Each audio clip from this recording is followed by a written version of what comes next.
Right into it. We've only got our guest for half an hour, so we won't stuff around. Firstly, good evening to you, Johnny. How are you up there back in lockdown? Yeah, we are, mate, but locked down in 27 degrees, so you can sort of put up with it. Very nice, very nice. Sure you can, John. Try about 7 degrees down here at the moment at night. Yeah, I'm not really regretting the move, mate.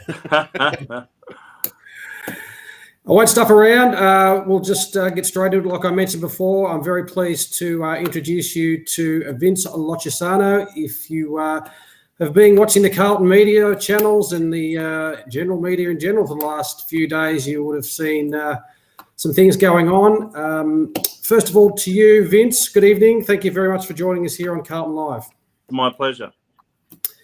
Mate, before we sort of get into some of the issues we brought you on the show to discuss, and they're very important issues that I'm sure our audience and the Carlton audience is looking to speak about in general. Mm-hmm. Maybe if you could just touch on a bit of your background in terms of your relationship with the footy club. Obviously you've been associated with the Carltonians as well. Maybe just give us some of our audience an insight into yourself for those that don't know you. Sure. Look, I guess fortunate enough to have been born into a Carlton supporting family. My father was actually a Carltonian member before I was, so that's how I got an introduction to it at about the age of 17 or 18. Back in 1986, when we had all of the influx of South Australians like Kernahan, Bradley and Motley, and then we had Dorotich from WA and Bernie Evans from Sydney. So it was an influx of players plus a replacement of coaches with Robert Walls coming in. So it was an exciting time. Yep. That's my first taste of the Carltonians. And then about 8 or 9 years later, I actually joined in my own right as a member in 1995. And I thought that was pretty brilliant timing. I thought this will be terrific, being a Carltonian with us winning premierships, and I've been waiting for another one ever since. But look, within a year or so after joining the Carltonians as a member, I actually joined their committee and spent basically 20 years on the committee. 8 of those was as president in 2 separate stints. During probably the hardest years we've had to face, which was between 2006 and 2010, as well as 2014 through to 16.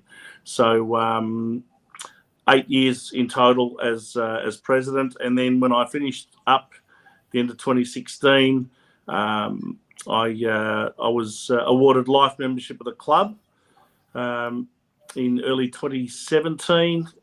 And then in 2019, in my 25th year as a Carltonian member, I got life membership of the coterie as well. So it's a fairly extensive involvement with the club over a 26-year period in my own right.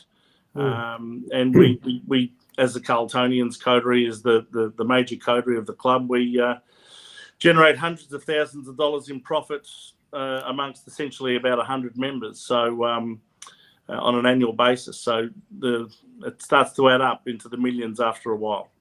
Yeah, no, that's a fantastic effort. I've also conducted, auctioneer by trade. So I've also conducted auctions and hosted functions for the club interstate, conducted auctions at various functions here in Melbourne. Probably the highlight would have been the Craig Bradley testimonial back in 1999, which was a big thrill because he was my favourite player back then. So, I've been very fortunate and very honoured and privileged to have had the involvement that I have. Yeah, definitely a long list of achievements. Does that give you a sort of summary that you're looking for? Yeah, appreciate that. Certainly a long list of achievements and your contribution to the club. I'm sure that a lot of people will know you and your name and what you've done for the footy club, and that no doubt you're a passionate Carlton person like all of us. For sure. And through all this, and that's what we're here to talk about is your first of all your passion for the footy club and absolutely and what you want to see, like all of us want to see, is some success come back to the footy club. You've seen the good stuff, and you've seen plenty of the bad stuff as well. And I'm sure you've had a bit of an insight from various different committees or directors and board members and CEOs. You've probably seen a fair few of those come and go as well in your time. That's for sure. especially in the last, I guess right throughout my time as a Carltonian committee member and also as president. I've seen presidents come and go, CEOs come and go, and lots of coaches and players come and go. I can tell you that. So, but we probably too many support the club. Look, that's the other thing about being in a coterie group like the Carltonians. It's essentially an apolitical group. It doesn't really get involved in the politics of anything. It's not meant to. I remember back in 2006 or 7, I think it was late 2006, early 2007, we had an election, if you recall. And in that election, I was asked by the then President Graham Smorgon to encourage or urge the Carltonian members to vote for him. And I just said, look, Graham, no personal offence here, but we are not a political group that gets involved in supporting one person or another. We just support the club, whoever's running the club. So while you're president, we'll support you 100%. The moment there's another president, we'll get behind that president. So, and that's what we've always done. The Carltonians started in 1964. I was fortunate enough to be the president in 2014 when we celebrated our 50th anniversary, on the same year that the club celebrated its 150th anniversary. So, a very special year for us to celebrate the history of the club. Yep. And, it was a fantastic night that we had celebrating our coterie that night. And there have been a lot of fantastic supporters come and go from the Carltonians over the years as well. Yep, no, definitely, that's for sure. Mm. If you're just joining us, ladies and gentlemen, thank you very much for joining us here at Carlton Live. We are joined by our special guest, Vince Lochisano, who's a lifelong Carlton supporter, a very passionate supporter, former president of the Carltonians, and recently has been in the headlines a little bit in the Carlton circles. And it's probably started off, fair to say, Vince, in relation to some changes that have been put forward by the board at the moment in regards to the changing of the constitution. So not all members will be aware of this. Certain members only would have received the information from the club and from the president. So that's some also people may not have got that information who are entitled to it, which is another story as well. My word. But just for those people who may not be aware, the club is looking to alter the constitution, and there's probably about 7 key points, and I won't detail all of them, but I'll just go through them quickly. Number 1 is recognising the First Nations peoples. Number 2 is promotion of diversity and more inclusive social and cultural gender diversity. Number 3, and we'll talk about this probably specifically shortly, is expansion of voting members. Number 4, meetings of members, and that also relates to casting general meetings or requesting general meetings. Number 5 is AFLW players recognised equally, and I think that's probably a thing we'd all like to see in the constitution. And number 6 is some improvements to board governance. So all these type of changes have just been announced or proposed by the board just in recent times, and I think there's a vote amongst the eligible members on the 17th of August in relation to those changes. So maybe Vince, you could probably or quickly just outline, what in particular out of those changes you sort of have got some concerns with. I think once you mentioned was the timing element of it, particularly in relation to the review, and secondly, you mentioned in some of your commentary some of the specific issues relating to the changes in the constitution. Okay, well, there's a lot there, and forgive me if this becomes a little bit long-winded because it's not an easy subject to keep concise. There's so much detail to it. But just by way of background as to what triggered me to take the action I did, at a time when we've seen the club yet again perform under expectations for goodness knows how many years in a row now, at a time when the board itself after the West Coast game, called for a review, an external review, which to me is an admission that they can't handle this internally between its CEO and its other general managers to come up with what's wrong with the club. So therefore, going external, while there may be some advantages in having 3 fresh set of eyes look over your club and produce a report as to what they see is going on, it's effectively an admission that this is beyond you as a board, as an administration under Kane Little. They are not capable of even reviewing their own departments. So that to me smacked of a board that was looking for scapegoats. It was prepared to have an external review to hold other people that it employs accountable for their performance. And that's what it's always done, because it's sacked about 4 coaches now, 4 senior coaches. Goodness knows how many assistant coaches, how many players over the years, how many staff over the years.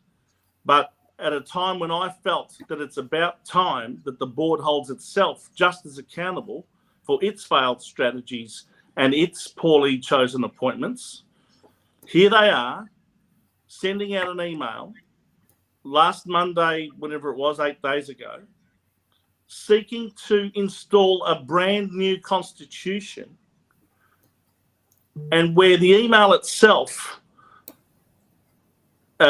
does not touch on a lot of the hidden thorns beneath the bunch of roses that they're trying to sell us all. I think it was very poor not to have produced some draft clauses and draft changes and sent those to the members for their comment, for their feedback, for their suggestions. That was actually something that they'd indicated they would do earlier this year, and they have not done that. They have not delivered on that promise. So all of a sudden, all of the Carlton voting members get an email saying, we're going to have a meeting in 3 weeks from now, which is the absolute bare minimum of notice as per the Constitution that they must provide the members. Mm-hmm. They make you jump through hoops once you get the email to then press the button to say view documents. And then once you view the documents, you've got to go through all of the explanatory notes. And then you've got to go to an annexure to find a copy of the Constitution and all of the changes in the wording. And I mean, for most people, they're just not going to be bothered with this sort of thing. And I decided that I would road test it. I sent this email along with an article that appeared in The Age, coincidentally, within 24 hours of this email, by Michael Gleeson, who's clearly a lazy journalist, because he's obviously just taken whatever the board's provided him or whatever the club's provided him as the content of the story. And that story only talked about and focused very heavily on the Indigenous recognition, the gender equality issue, and the extension of voter rights to include people like AFLW members and AFL members who have a Carlton support package. And by the way, I support all of those. I think that a lot of those are very worthy of being passed. But the board has also provided all of these changes to the Constitution to be voted on with one vote. It's either you take the entire basket of eggs, including the rotten ones underneath that you can't even see, or not at all. Now, I think that's sharp practice, as we call it in business. I also think that it's deceptive practice. They have not been upfront about the changes. They're quite happy to talk about the lovely, rosy, Indigenous recognition issue and gender equality, et cetera, and all of the things that they know that the members will be in favour of. But the other clauses that they may not be quite as in favour of, they have not talked about, they have not addressed, they have not indicated reasons for those changes. So it's not just a rewording of the Constitution to make it more up to date with today's society. It's also changing the nature of some clauses to give the board more power than it's ever had before in our history, including extending the maximum term for a president that may have come in the last few years of his 12-year term, or her, his or her. So I'll use the word there. That's apparently the word you should use these days. So a president in their 11th or 12th year gets a minimum of 4 years on the board from the time they become president. So that would mean an extension up to 15 or 16 years on the board. Why is that being brought in? Coincidentally, Luke Sayers has already had 10 years on the board. So that smells to me of changing the rules purely to suit an incoming president. Do you change the rules of your entire organisation to suit one person? I wouldn't think so. The other change that they wanted to introduce was to reduce the rotations of directors from a third of the board every year to a quarter of the board every year. So what we've seen in all previous years has been at least 3 and up to 4 directors when we had a higher amount of directors on the board, going up every year for re-election and putting themselves up before the members to be ratified for another term. Now they want to bring that down to 2 directors a year. Again, less accountability, less turnover. They also want to be able to invite directors onto the board who are not even members of the Carlton Football Club. That is outrageous, in my view.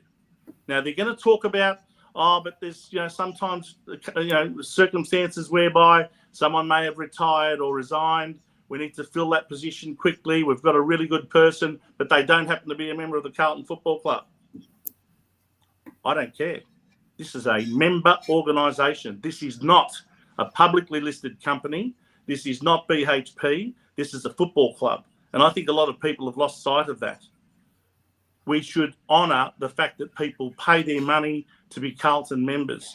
And the Constitution currently provides for people to have been Carlton members for at least 2 years prior to being able to serve on the board.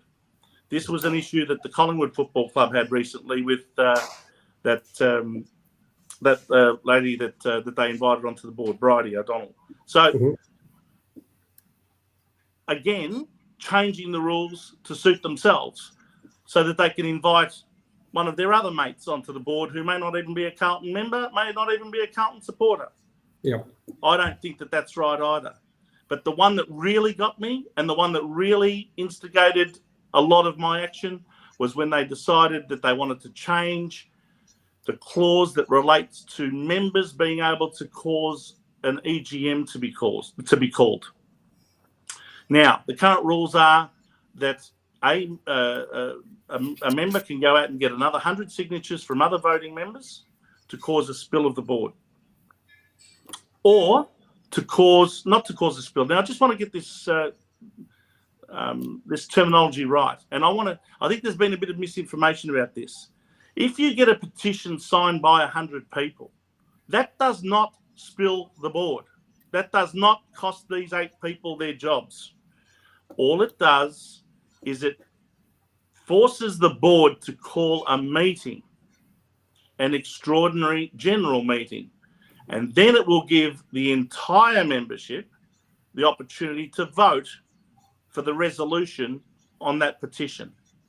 Now, often that resolution would be to spill the positions on the board, but it could be for some other reason. It could be because they strongly feel about some other issue that they want changed, or to, for example, international members would be a good one that I believe international members should be given a vote. Their money's as good as anyone else's. Sometimes they pay even more than a country Victorian member or an interstate member.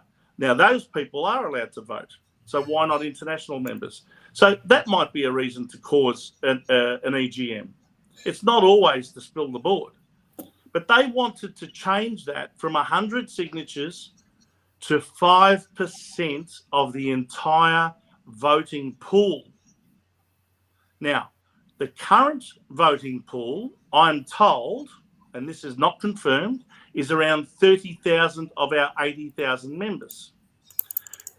To be a voting member, you have to hold at least an 11 home game membership, okay? Or be an interstate member or a country Victorian member or a life member or honorary member.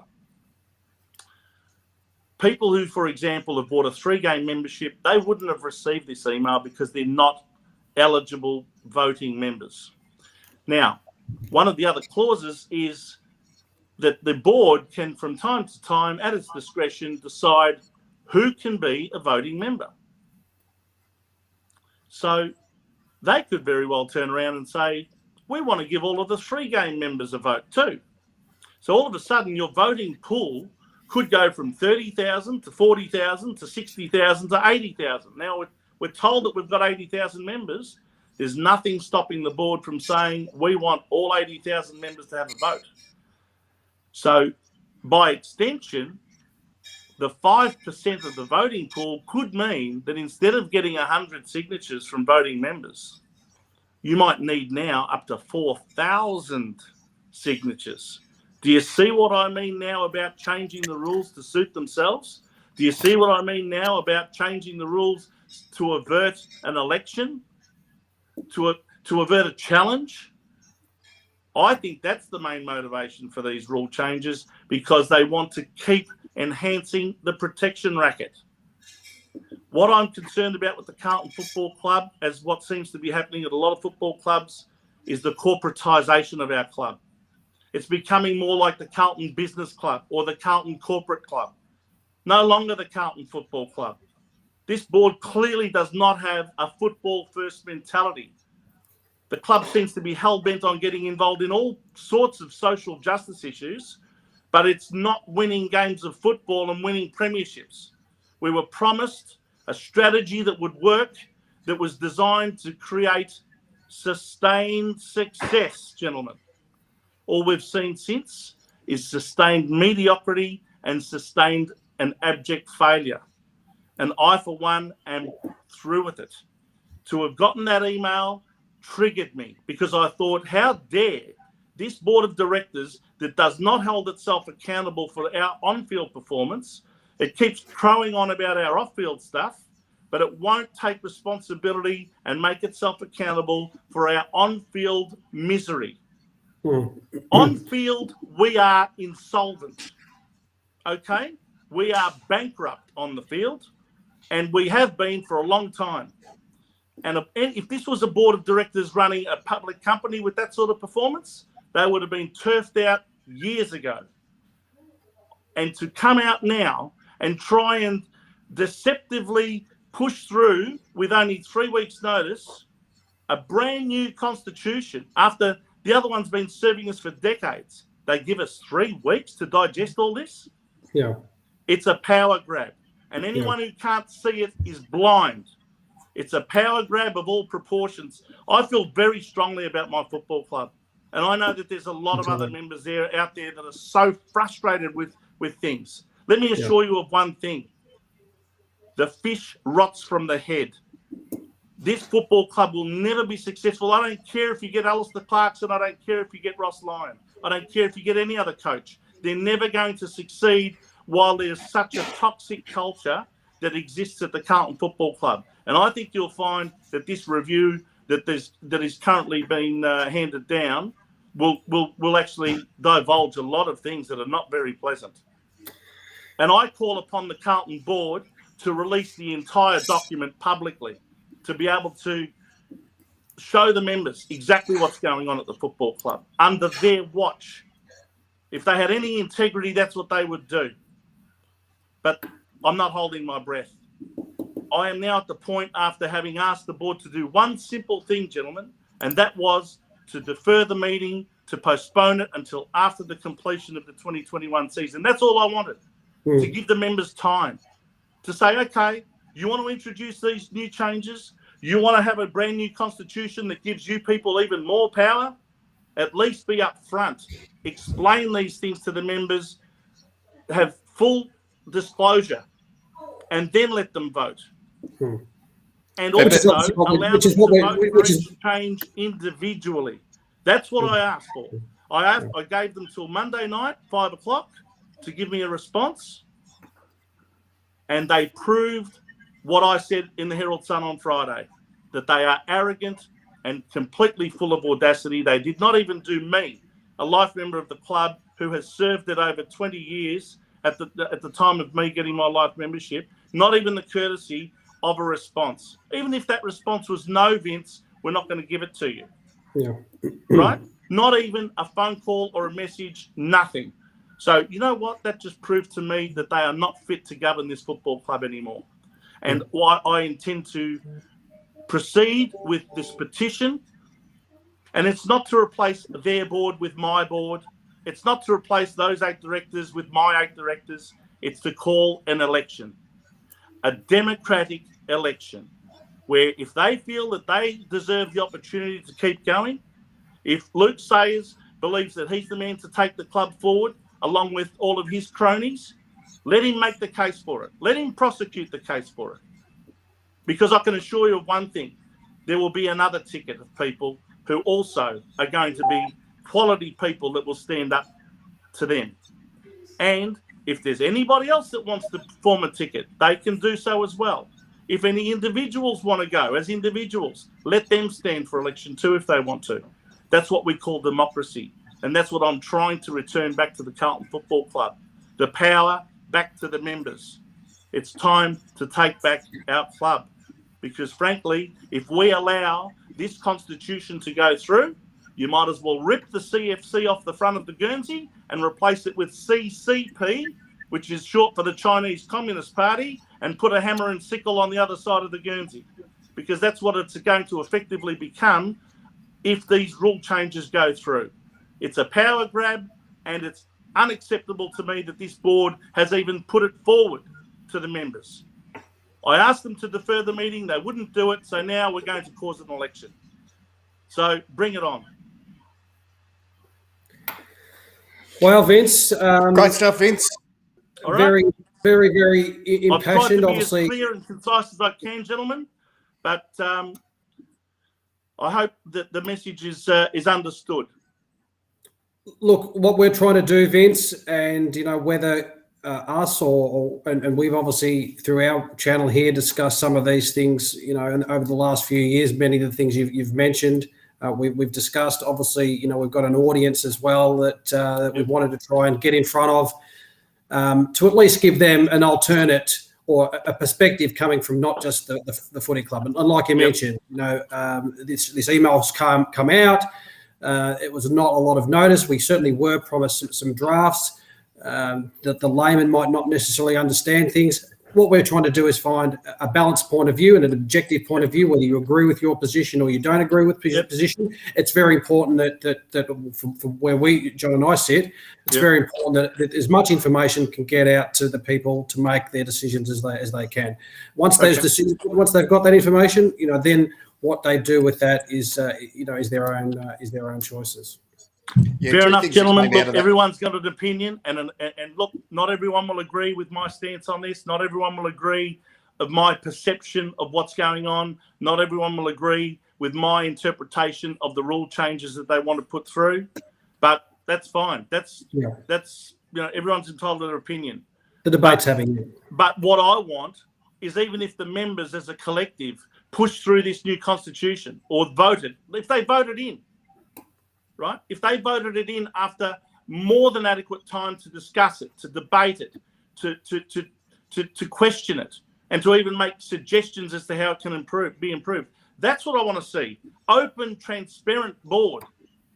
Not trying to slip something through nice and quick in 3 weeks where people don't even realise what they've voted on. They put through those other things to try and make it look like it was almost a passive brand new constitution. It's got a lot of hidden nasties in there, and I wanted to expose that and at least give the members an opportunity to wake up, because we are at a crossroad at this football club. We are at a massive fork in the road. And what I want to see is the return of quality people back at our football club, and to have a board that's not so disconnected with the rest of the members. There is a massive gulf between the board and the grassroots supporter at the moment. And that shouldn't be the case. We need a more hands-on board, quality people that attract quality people, a winning culture, and people whose enthusiasm becomes infectious around the club. The players and the coaches, I don't know how they do it, because honestly, the culture there is toxic. Yep. And that's my view of it.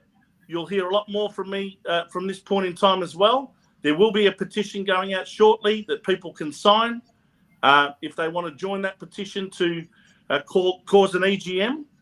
And then at the EGM, the entire membership can vote on whether to hold an election or not whether to hold an election.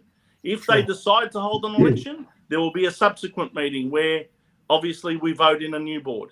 Yep. That's what I'm looking for, and that's what I'm going to keep pushing hard towards until it happens.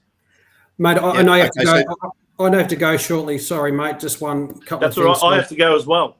No, just a couple of things. Will you be seeking yourself a position on the board if it gets to the point of an election? That's a good question. I could be, but it's not essential. It's something that I have said already. And by the way, I've been so encouraged by the amount of people that have come forward and rung me or contacted me and offered their support or been prepared to come forward and even offer their services by way of being on a ticket that serves the board and serves the club. I am absolutely confident that an absolutely superb ticket of people will be put together by the time we have to disclose that. And I don't have to be on that board necessarily. No. If there are 8 people who have better credentials and more skill, or in the opinion of the collective group, if the 8 people are this person through to that person and it doesn't include me, that's fine by me. I'm not here for me. This is not about me and my personal advancement or my personal gain. It's not. And people who know me will know that I'm speaking from the heart here. It's not about that. I'm trying to protect our football club from a board that seeks to control it infinitesimally into the future. It's their thing to use for their own personal gain more than it is for the benefit of the members and the club. And that's not on as far as I'm concerned. The corporatisation of this club has to stop. And I'm here to try and give the members a chance to have their democratic rights returned. Johnny, you had a quick one for Vince? Yeah, my first question was, and you've already answered, what is the next course of action for people who do agree with you? And you did mention that with the petition coming out. So please keep us updated with where we can get involved or where people can get involved. Look, there's 2 things here, John. There's 2 things. One is, and the message I want to get out is, if you can be at that meeting, because it looks like they're going to go ahead with it despite my pleas to delay it. If you go to that meeting, vote no. It's just not worth the risk. There are a lot of good things that they want to bring in, and that's how they make it clever, because they entice people with a lot of those good things so that they vote yes for it. What they are also including is a lot of clauses that I think spoil the broth.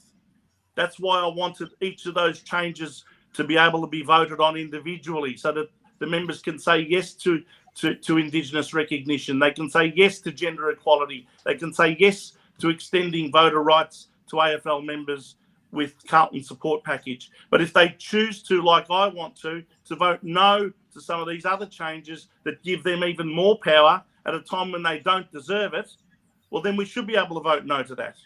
But they've put it all in the one big package and said it's either yes or no. So that's what worries me. Vote no to the Constitution.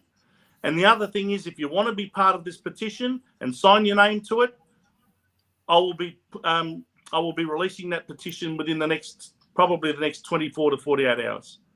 Watch this space. Great. That last point I just wanted to pick up on in terms of voting no, because it is packaged up so nicely with big bows around it and so forth. I would feel that most members would be in fear of voting no for being called a racist or being called a no, whatever. You don't have to be. And look, anyone who calls anybody else a racist on the basis that they vote no for that constitution, in my opinion, is being grossly unfair to anybody. No one should be labelled that because they vote no to a constitution that includes a whole heap of clauses. Okay, and I've made it clear myself. that I am not against Indigenous recognition. Of course, I'm for that. It's very appropriate. We all are, yeah. So, and just a couple of things just there, we can all vote, members can vote via proxy. And the other thing is, to touch on what you said, John, I think in the future there'll be other opportunities to change the Constitution. Exactly. Exactly. And that's one thing I do want to assure you of, that if this board is replaced, right, and it's got anything to do with my ticket, those sorts of things will be brought back, including AFL members and AFLW members, to be able to vote. And international members, by the way, in my opinion. But that's the sort of thing that I'd be seeking to do. But I may not be part of that new board. Who knows, gentlemen? Yeah, who knows? Who knows? I'm happy to serve the club in any way, shape, or form that this group of people decides is appropriate. Now, if they want me to be part of the board, I would be honoured to serve the board. But if they felt that there was 8 other people better qualified to be on it, that's fine by me as well. I'm all about club first, and I'm all about members first, and I'm all about members having democratic rights first and foremost, and I'm all about putting football first and winning games of football, winning finals and winning premierships. That's what I want to see return back to the Carlton Football Club. We've waited long enough. This board needs to hold itself to account as much as it's holding everyone else to account. It's no longer time for scapegoats. It's time for people to say, we've had enough time. We've been given more than enough opportunity to get it right. We've clearly failed, and it's time to go. Vince Lochisano, I thank you very much. I know you have to run. You've got another appointment. It's been fantastic to hear from you. Really appreciate your time. We're going to hear more in this space, no doubt. Whether we agree or disagree, there's no doubt in your passion and your commitment to the footy club, and that's what everyone wants to hear as well. So, again, thanks very much, and we look forward to speaking again soon. It's a pleasure. Thanks, Vince. And go Blues. Good night. Go Blues. Go Blues. Well, Johnny, time to take a breath. That was riveting to hear from Vince and what he had to say. And again, we thank everyone for tuning in and listening to what Vince had to say. What we are trying to do is again give him an opportunity to obviously have his say, which he did quite eloquently and quite passionately for all of us to hear there, and to give a balanced point of view. Whether we agree or disagree, it's an important time. We are at a crossroads in our footy club right now. External review, failure on the footy department. So, whether we agree with Vince or we agree with the motives of the board about a power grab or whatever, there's still some excellent points that he makes, and it's something that the members need to hear. Yeah, whether you agree or disagree with him, and he did a great job, you're right, eloquently putting that across, his views and his passion. Agree or disagree, the timing stinks. It really stinks in terms of that there's an external review out there, and it seems like that these measures just want to be pushed through before the external review comes out or details of it. That to me stinks a little. And like I said, there will be people who will be sitting there sort of saying, well, I can't be seen not to be voting for equal rights and so forth. They may not know that these things might be able to be added later, which I didn't. And I'm just reading the comments here. So that's welcome news to me. But you don't want to be seen to be voting against these things. Yeah. Look, and I don't know the people on the board, their motives. Vince seems to suggest, and he has a fair argument, makes a fair argument that it's a power grab, and they want to sort of stay in power. The flip side of things, they're talking about corporate governance and finding the right people for the footy club, and that's potentially their argument. And if Mark or Luke's listening tonight, we'd be very happy to bring you on our show at any time to put that counter argument on the table. But whether again the motive is there, whether it's an error in judgment or there's a deliberate thing to try and push through, given the fact of the other things going on, I don't know. I'm not going to cast any shadows on that. But regardless of that, it just doesn't pass the pub test in terms of that. And maybe they would have thought they would have rethought that with all of the timings of everything else that's going on. The other thing, and Vince also said that he did give the club an opportunity, and he did write to Mark Giudice and give request that it was delayed. The fact that he didn't get a response to that, is a maybe a concerning thing that they don't actually, or that there's no credence taken to what Vince is saying, and in terms of delaying the vote or giving members an opportunity to digest it a bit more, or even separating the vote, like he said. Yeah. Well, there's no reason not to delay it. I mean, we've still got a first season to play out, don't we? We've still got an external review to go through. Then let the members make up their minds. Absolutely no reason. Potentially could save some time and effort and money. If the vote happens, and I think it's the 17th of August, the vote might be no. And then they've obviously just got to go back to the drawing board again and potentially do what Vince is asking for in the first place, which is separating them and have a more robust debate about some of the more, the governance issues and the voting issues and the call for EGM issues. So maybe that's going to play out in itself anyway, if the vote goes to no. Yeah. We talked about the review. We've talked about the review quite a few times on the show. There's a lot of scuttlebutt and a lot of innuendo, a lot of talk about what that's containing. Some of it's rumour, but we've all heard that sometimes when there's smoke, there's fire in terms of the Hawthorn situation. So, I think some of the things that have been leaked out about this review are true. I've said it myself on the show, and to have the board do this external review and then potentially does not release its findings to the club, potentially when the review is not actually focusing on the board, and we talked about this a few weeks ago again, that they're reviewing people and departments and things that they've themselves have instigated. The board have put in place the coach, the board have put in place the CEO, the board have put in place the CEO who's put in place the head of football. So they're reviewing things and decisions that the board have made. Now, we know that they've made failures in the past because they're plainly open to see. Sack CEOs, sack coaches, poor list management decisions. So we know there's failures. They're there in black and white, and history can see them.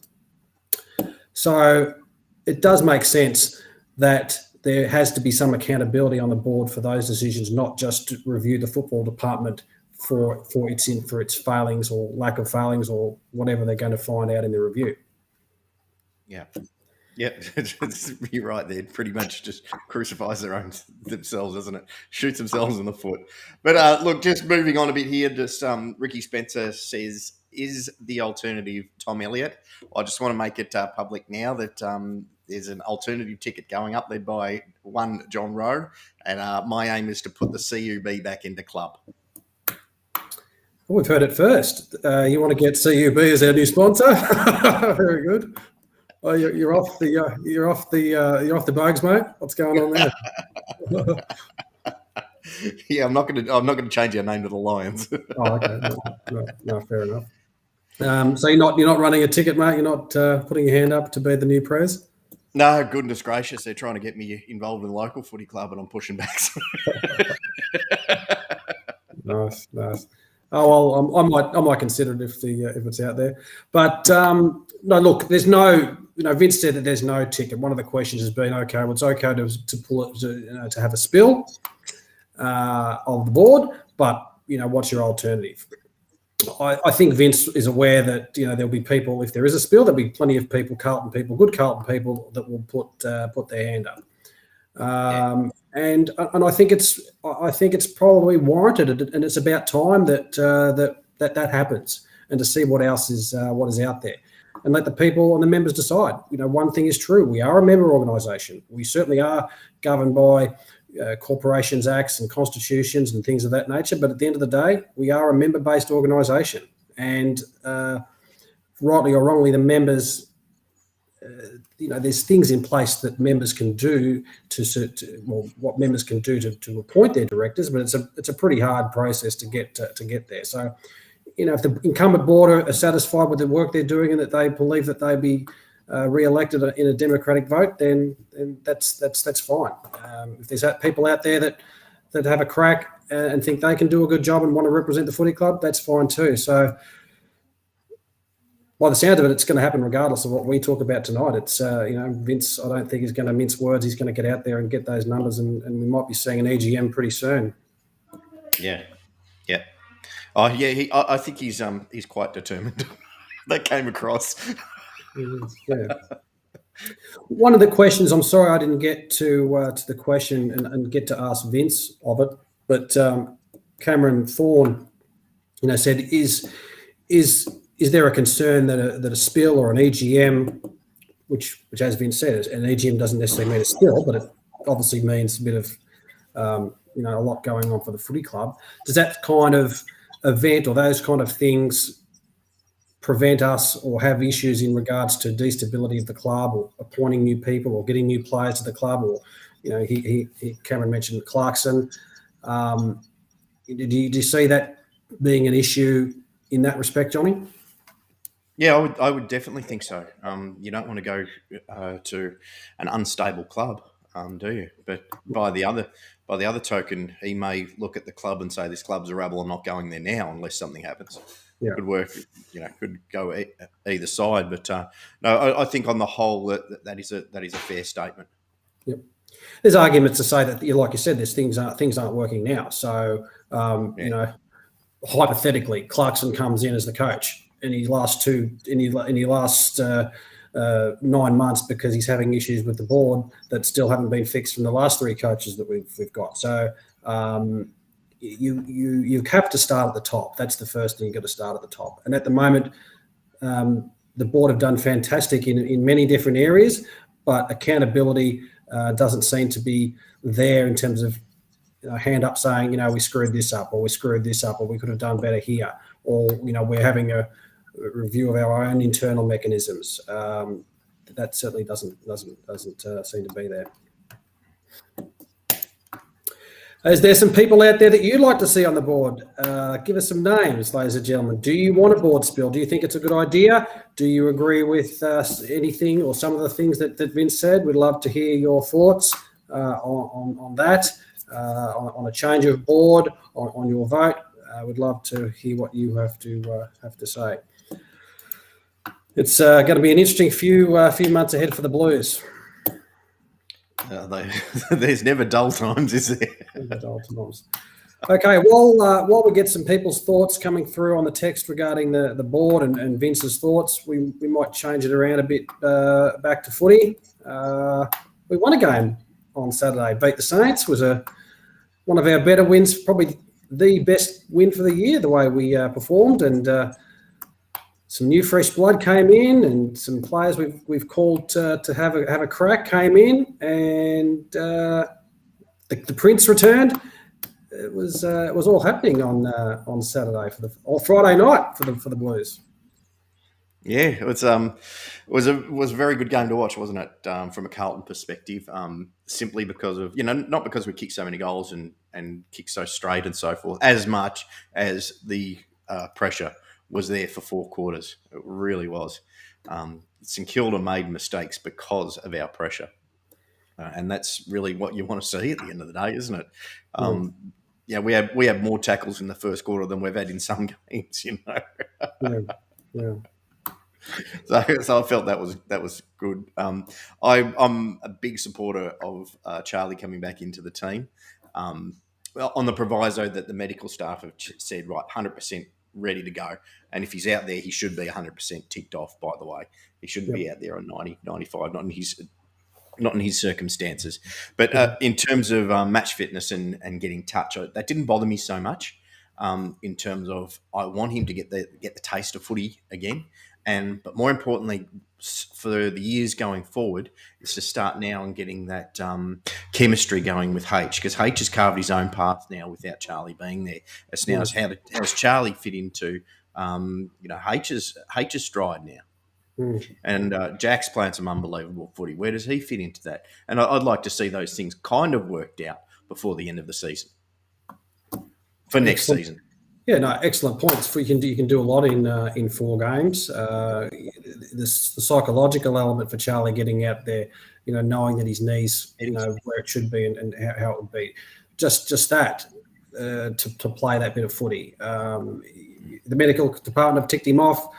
He's rusty. I'd rather him out there than running around in a rabbit burrow somewhere at Preston Oval or somewhere. So. He came back, he kicked a goal. It was a big highlight of the game. Clearly, he's a loved player in the team, and he'll be better for that run. Yeah, look, the other side to it as well is if he doesn't play, if he's put on ice for the rest of the season, that's then another 7 months before he can play football again. And to keep up that motivation, to keep up that almost. Is it too far away type of thing to keep going and going at a moving target? Just might put a bit of a dampener on his thoughts too. So just this 4-week stint is going to be brilliant for him, I think. Yep, for sure. We saw O'Brien come in. We've been asking the question of O'Brien. We saw Honey came in, and it's like, hello, where have you been? Or have you been all our lives? O'Brien at one stage, I think he ended up with about 91% disposal efficiency. He was the way he positioned and moved the ball and delivered the ball. It was like, hello. He's hitting lace out darts at 65 metres, And he was doing that last year. It was like a flashback from the past. We remember, oh, that's right. He can do that. But it was all the other side that came with him, the tackling and the pressure and the hunger, the desire. God, it was, if ever you've seen a player take an opportunity by the horns and say, you know what, I'm not letting go. That was outstanding. The kid's playing for a contract or playing for the future or playing for another opportunity in another club. So he's going to try and have a crack, but it's still, we still knew he's capable of those things. He's been languishing, rotting away in the twos, whilst potentially there's been other players that have been given opportunities in the seniors, maybe where they shouldn't have. And I don't know what, obviously the injuries were there, he got an opportunity. I don't know whether this review has sparked a different David Teague to think, okay, well, let's just do it and have a crack and put these kids in. Don't know, but O'Brien and Honey slotted into the side just perfectly. You could not drop them, no matter who was coming back. If you had Chris Judd and Simon Black coming in, you could not drop those two after their performance. It was just they were both scintillating, and they're both hopefully part of the future of this footy club. But look, you've both got to, with both of them, you've got to say after Friday night that they are up to the standard, aren't they? It's now maintaining that, but they are up to AFL standard. Correct. That's been a question mark that supporters have put on a few of our players. Williamson, obviously Dow's been questioned, Kennedy's been questioned. You're right, Honey and O'Brien have been questioned. They can't be questioned. They're up to it. It's opportunity, the development of the kids in the first place, the potential way they're coached and used in positions and things like that. They're now the things that have got to be questioned, rather than whether the consistency, their fitness, all of those things, now have got to be questioned rather than they're up. And by all means, they need to take personal accountability. They're the ones getting out there, but there's still outside influences on them that contribute to the fact of where they are. And, if they can't play if they're not picked, that's one thing that's out of their control. That is true. With a few of the players that have come on this year, and it's probably a bit early to say that these two have come on because they've played one game in the seniors each. But assuming that consistency does reign for the next few weeks before the end of the season, hopefully finals. We're going for the absolute Stephen Bradbury of finals appearances. You said the F word. You said the F word. Have you done your ladder predictor like 99% of the Carlton faithful? No, I just trust in the process. That's bullshit. That's bullshit. But say these kids go on, these two in particular I'm going to mention, but then you've got the likes of Kennedy. Jesus is playing absolutely brilliant football in his first one picked, which we've said quite a few weeks ago. Walsh is probably going to be one of the best players in the competition next year, if not already. It's so on and so on and so on. Does it make it easier now for the football department to make decisions on probably the players coming to the end of their careers, but also those more high-profile players on the big coins who haven't stood up? Because we're going up. There was a note out today from Tom Brown, whether you like him or not, whatever. But there's got to be some truth to this. That we've just gone a 6-year deal for Adam Chera, which is more over and above what Richmond and Hawthorn have done, an extra year. And if that's going to be on some pretty decent coin, we need to free up those funds. We need to free up funds like I've been banging on for 2 years about Sam Walsh, who's going to get one of the monster contracts of the century. You've got to start moving on these players now. Part of this discussion and potentially the issues that I've heard on this review is again, the fact that there's some players on these contracts that haven't been performing, previously been picked based on the size of their contract, not based on their merits. That definitely happens.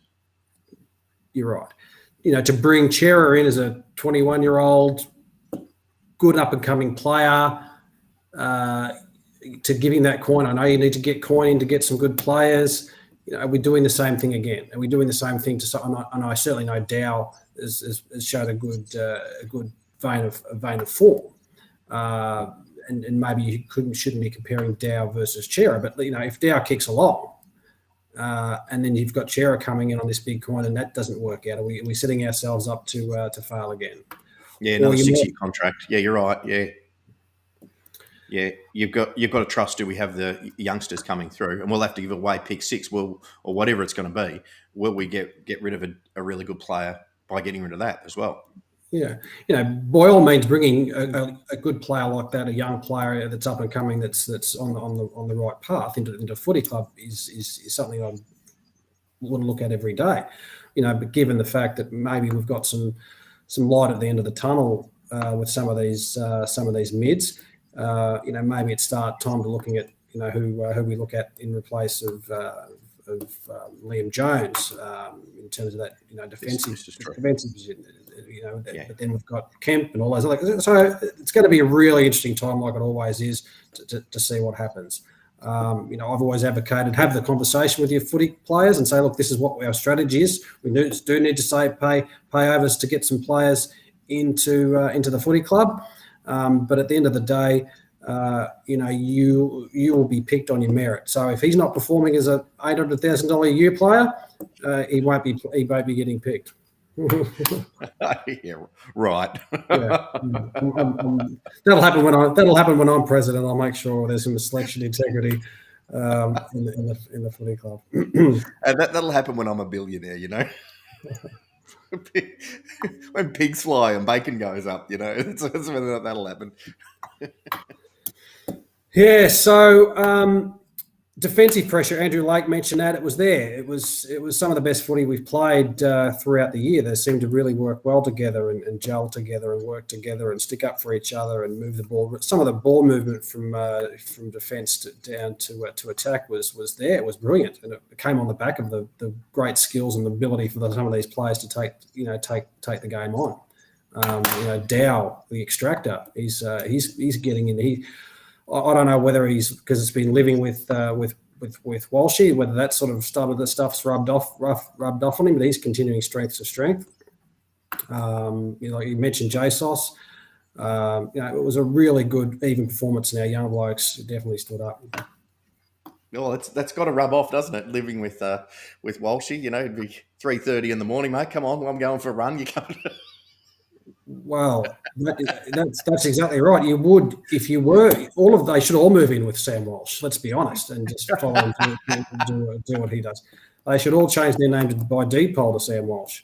What he eats for breakfast, they should do everything he does if they're performing that. And thanks to St Kilda again for leaving him alone. That's going well to your Brownlow fund, where you put $1,000 on him 1,000 to 1 at the start of the year.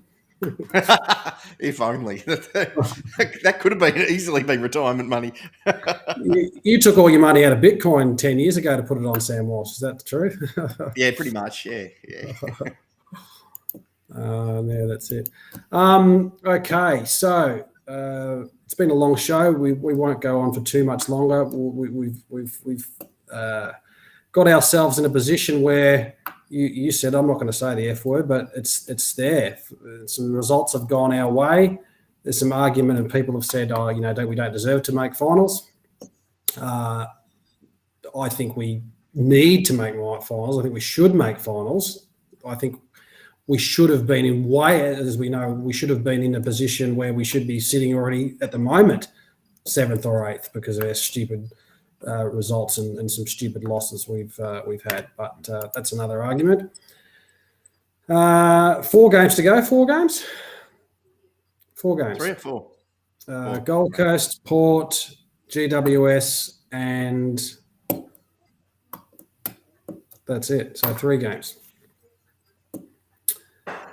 And if we win those, we can make the finals. We weren't having that conversation a few weeks ago. Oh, look, all the other results have got to go away too. But by losing that North game, just our future, left our hands, didn't it? It did, yeah. And look, Carlton could come out next week to Gold Coast and capitulate like we did against North. We both know, and everyone knows every chance that we're every chance of that happening. Hope the selection goes the same way and we maintain that same team. There's probably going to be a few changes. Eddie might be coming back. Who else I think we've got potentially coming back? Probably just Eddie coming back in. I think that's probably the only change. Yeah, look, in terms of the F word, I wouldn't get too far ahead of ourselves because, we can't beat Port Adelaide. We're not good enough to beat them. Yeah. On our day, you never know if you never go. But at the end of the day, there's 3 games to go. There's some kids playing for their futures. It's going to be interesting to see where we see selection. Obviously, Mark Murphy's going to get picked. He's going to make it to 300, barring tripping over the TV cord sitting on the bench as the sub. That's going to happen, and I hope to see that. Eddie, maybe if he comes back, we might be seeing the last of Eddie in the last 3 games. So we probably should just embrace it and see what happens, and hopefully the boys can play with a bit of attack and flair.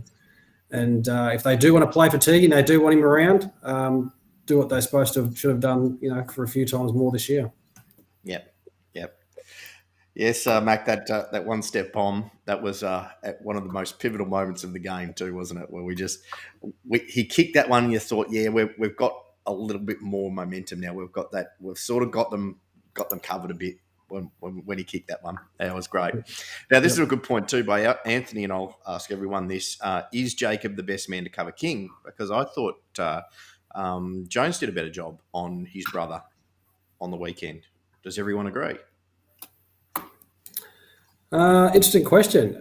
King's obviously a very good focal point for them.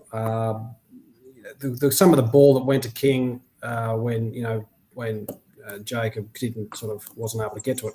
No one would have been able to cover those. There's just some things you can't do as a key defender. And he got a bit caught up there with a couple of holding decisions, but at the end of the day, he won the battle. I think he's the main man that goes to him. I think we need the covering Jones for someone else. Yeah, but fair enough. That'll be out there to discuss. Dale Burrow says Jones did a great job. It's like we've got the 2 of them down there because losing one of those, we are definitely screwed. Yeah. Which adds weight to your point before that. If we're going to go out in the market searching for players, we need backup for those 2. Yep. Ben Silvani might be out there. You might be able to pick him up for cheap. We'll see what happens at that in the review. That's going to be interesting if there's some of that conversation's brought up. Could have spoke to Vince for hours about some of the things, no doubt, that he's aware of and some of the issues he's got. Maybe we'll get him back on the show when he's running for president. Do you reckon he'll remember us? Little old us. He'll need us, a big show like us, high rating. He'll need us to get out there to the members. Next week I'll be launching the Trevor Wallard ticket to get on the board, by the way. So we'll have to do a big social media campaign for that. Couple of other questions. Setterfield, says Chris Brighter. Where's Setterfield? He's injured at the moment, but at the moment, even if he wasn't injured, he'd probably have Kennedy and Dow and a couple of others ahead of him. Yeah. He's your man. Yeah, he just hasn't come on this year, has he? You can only think he's been carrying niggles all year. He just hasn't looked a shadow of his former self. So I'd say with him, maybe 3 games to go, wrap him in cotton wool, and then get stuck into a really great big preseason. Yep. Can Eddie be rookie signed again, says Mac Champion? Yes, indeed, he can. That's looking like the way it will go. Our second highest goal kicker this year. I think that they'll give him another contract. We'll see what happens again with our selection integrity, whether he's playing well, whether he stays in the side. They've shown that they will drop him this year. Will that happen again? Yeah, okay. Yep. Okay, let's wrap it up. It's been a long show. Vince, we've heard from. If you just tuning in, sorry about that. If you missed that, you can go back on our Facebook page and see the show and have a hear what Vince has to say in regards to the changes in the Constitution, his thoughts on the board, and some of the issues that are coming up there and in the discussion, and also his move for an EGM. It's going to be an interesting time moving forward. Yeah, like I say, never a duller moment. Anyway, let's get along, talk about this week's game. Yes, Gold Coast. They're coming off a terrible loss. I think they lose by 100 and something points to Melbourne. They've obviously got the queue in the rack, probably thinking about next year. It would be good for us to get some blood, get some of these kids to get a bit of confidence, and hopefully we can put them to the sword as well. Yeah. You would expect a win, but I would have said that against North Melbourne, and we got pummeled. Yeah. I would have almost mentioned the naughty P word with North Melbourne, like I would almost against Gold Coast. Okay. What's that word? Percentage. Oh, yeah. That's what happens when Carlton people get it too ahead of themselves, including the players. Look, North are coming off a good vein of form. They've got some good hard inside mids that we rolled over and let them just do what they want to do, didn't we? One quarter it was for us. I can't see us doing that again. Cross our fingers. Saturday afternoon, I think. Is it? Oh, okay, cool. Saturday afternoon. Oh yeah, 1:20 or something, isn't it? Yep. TDK should be back, or not back, but he should be okay. I think there was some comments, some information that he had a collapsed lung. I think it's just a bit of a strain, so I think he's going to be fine. Yeah. Yeah, okay, if he trains okay. Yeah. But 1:20, gee, we've got a feel for our WA brothers and sisters, don't we? So it's tough to start drinking at 11:20 in the morning. Have you seen Simone? I think she gets up and has a little nip of port as soon as she gets up. Hi Simone, if you're watching, the Western Bar. Are the Western Bar on this week? They'll get back at me, I'm sure. Yeah, they had a bit of a week off last week due to some personal stuff. So yeah, this week they'll be back on board and probably to spend a whole hour taking the mickey out of us. They do a good job. They do. It's a great show. Beer for Brecky, she says. Brecky of champions. Okay, 3 games to go. Let's enjoy it, Blue Baggers. Let's hope that some of these kids can play for that last 3 games. Let's hope Walshy can put in 3 good games and maybe get himself into some Brownlow contention, some other medal contentions. Harry may have got the Coleman signed up. That's another good win for us. If we miss out on the 8 by percentage or a game, obviously we'll be spewing, but. there'll be a lot to play out. There's a lot to play out for Footy Club on field and off field. Yeah. Look, like I mentioned before, I do really want us to play finals a lot. We all do. That's a bit of a situation, but even just to scrape it in 8 and get that one game of experience at least, finals for us to make a charge later. Yep, I agree. Mac Champion says Port versus GWS. We're a chance. We are a chance. We are a chance. We've shown against some good teams we've done all right. Port might be wary. They've got to come down here on our dung hill. I'm sure that's going to happen. We're a chance. Always. Did we knock GWS off earlier in the season? Sorry to cut you off. No, they pipped us, I think. Right. Okay. They pipped us. Yep. GWS aren't playing well, but Port are. Yeah, they are. Okay, Johnny, it's been a pleasure. Thank you for joining us tonight. I hope you look after yourself in lockdown and you're not too far away. We know what it's like. As you said, you'll be sipping James Bogues by the pool. At least that's something that can get you going. Yeah, look, it's probably no real quick end to it up here. I don't think. Sorry, bad news to all the people from Queensland watching, but it's just gone berserk like it did in Sydney a couple of weeks ago. So this is probably going to be a little bit longer lockdown this time. Shit. Hello to all our Sydney viewers. We thinking of you. We feel for you. Anyone that's in lockdown, we think and we're with you. Hopefully, it's not too far away. Anything we can do to support you or your business, let us know. Send us a message, send us an email, send us a text, send us a carrier pigeon. We'll see what we can do. We're all together here at Carlton Live. Yeah. Again, thanks everyone. Trev, great get for our guest. Well done. And Carlton by 41 points. Carlton by 141 points. I wish. boost the P up, wouldn't it? Richmond finishing in 9th. That's another. Richmond and Essendon 9th and 10th. That'd be nice. That'd be nice too. All right. Good night, everyone. Good night, everyone. Thanks. See you very soon. And look out for the Western Bar tomorrow night. See you later.